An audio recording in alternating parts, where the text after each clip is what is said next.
Do you know how people tend to say things like, why are we giving all our money to Ukraine when we should really be helping homeless veterans? And then they don't do anything to help homeless veterans. They don't propose anything to help homeless veterans. It seems like one of the Biden achievements that's actually gone under the radar is called the PACT Act. And it was signed in on August 2022. And the whole idea behind it is to extend and allow benefits for veterans who need benefits as a result of either burn pit or toxic exposure during their service. So like a burn pit is basically when you're at a military base and they burn things like rubber and plastics and things like that. And turns out like quite a lot of soldiers get exposure from that. And it seems that before this law, 70% of the disability claims that were denied were because of burn pit exposure.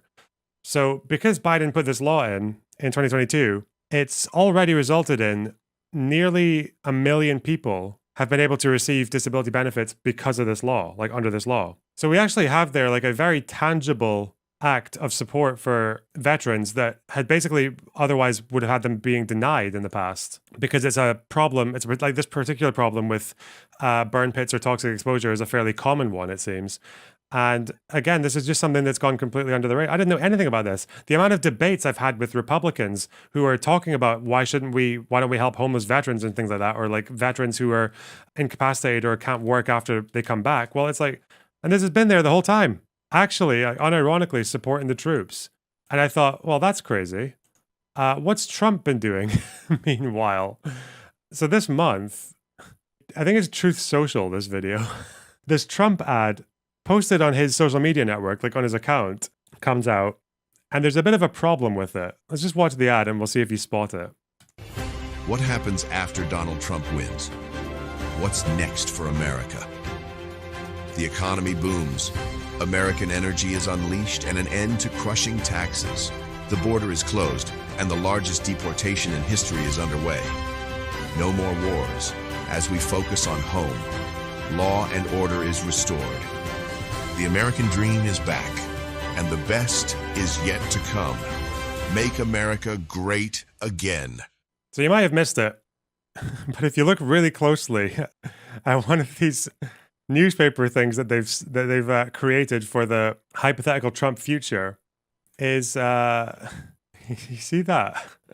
The creation of a unified Reich. Right? Now, Trump has tried to defend himself by saying that he didn't know that it said. Meanwhile, for all the talk about homeless veterans and immigration and actually doing things, by the way, the Democratic Party did offer an immigration policy that was fairly right-wing in their efforts to push Ukrainian funding through to try and get a bipartisan Ukraine arms bill through.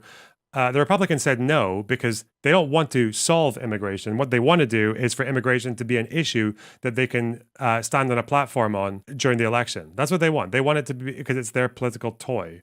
But also a unified Reich. I keep saying this, and when people tell you liberals give way to fascism, no, they don't. Conservatives do. Conservatives do this.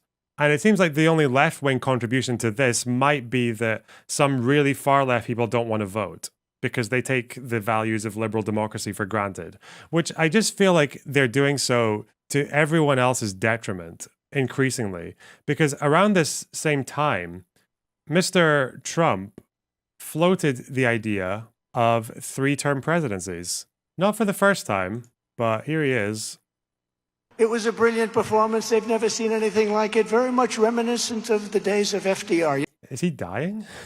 His voice is a lot weaker. You know, FDR had a beautiful patrician voice, magnificent voice, great debater, very smart man. You know, FDR, 16 years, almost 16 years. He was 4-term.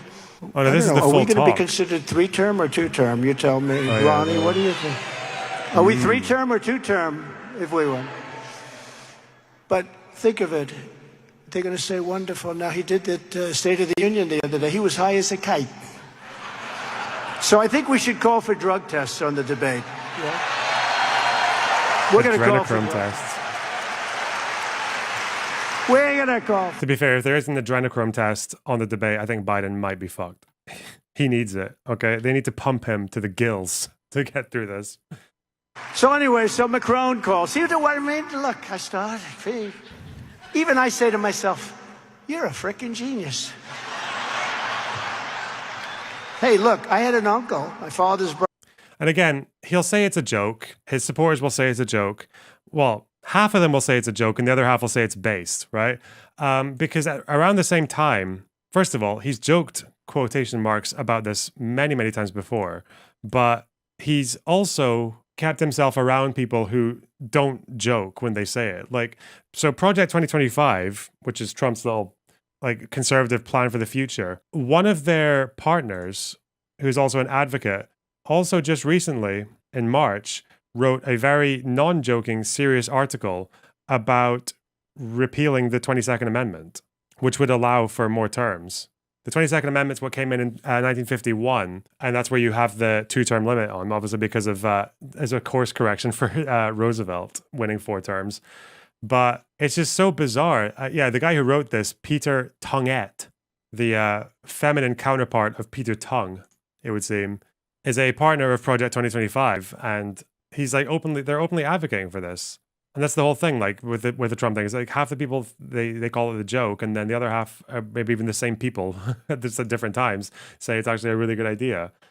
So it's so fucked that we've got, like, not only do you have in 1 week Biden actually finally taking a bit of credit for seriously taking care of American veterans who have suffered since their return from service, and Trump just twice or 3, like, implicating himself in his desire to basically be a permanent leader with his unified Reich gaff and talking about 3rd terms, whilst other people are very seriously talking about 3rd terms.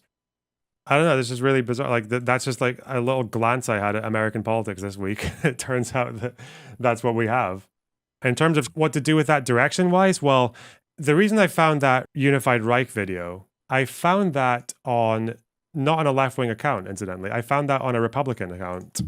It's a Republican account called Republicans Against Trump. So these guys, I've said this before, they're a bit of a weapon, because Republicans who actually care about the American Constitution and about democracy and whatever the principles of the founding fathers and all that stuff, they shouldn't like Trump. And a lot of them don't. A lot of them have kind of realized that they really shouldn't like Trump. And this is what happened when I was in Ohio as well. I'm meeting with center-right people people just identified as center-right, and their top priority was getting Trump out, or like saving democracy, which means keeping Trump out. That's one side of it. And things like the veteran policy from Biden really pushes that forward, I think. I think stuff like that is really reinforcing to grabbing the moderate Republican vote. But on the other end, there is also the far left who I think have just taken liberal democracy for granted. I think because it's so normalized, and because we haven't really been taught that much about what the alternatives of it are like, that people just forsake it very, very easily, or because it's so normalized that people just feel like they can flirt with alternatives without actually realizing what the impact of that would be. And I don't know, I think showing this kind of stuff I don't really know how you do that. I feel like the problem is that I know I do this as well, is I feel like I'm quite good at being destructive when it comes to other people's opinions. I'm quite good at shooting people down for believing what they do on certain issues that I think they're wrong on. But I don't think people have been very good at making a positive case for liberal democracy, or what I would say, well, social democracy is what more I push for. But within democratic values and free speech and all the rest of it, I don't really think people have done that. And I think knowing about the alternative is one part of it. But I think singing Biden's praises a little bit more, because the reason the Democratic Party doesn't sing their own praises quite so much is because they know that Biden taking credit for his achievements is going to only jar with people who don't feel like that much has changed. The problem with politics is that for some reason, and maybe it's social media, maybe it's like the side effects of COVID and all that, is that regardless of whether or not you've got real wage growth, or whether or not you have improvements in the social welfare system, or improvements in terms of infrastructure and things like that, people still seem to feel like not much is getting better, or that things are maybe even getting worse. And the problem is that people like Biden can't really just get up and talk about how great everything is, or how many achievements he's pulled off, because it's just going to ring hollow, or it's going to be like, well, you've actually done a lot and I still don't feel any different, so what's the point? But I can, and people like you guys can. So I don't know, I just feel like those were two pieces of ammunition that you can use in any discussions you have with either disaffected anti-electoral leftists or with right-wingers who have not forsaken democratic values but are still slightly convinced by Trump or just convinced against Biden. I don't know. I think those are two things I could leave you with for before I go away. Anyway.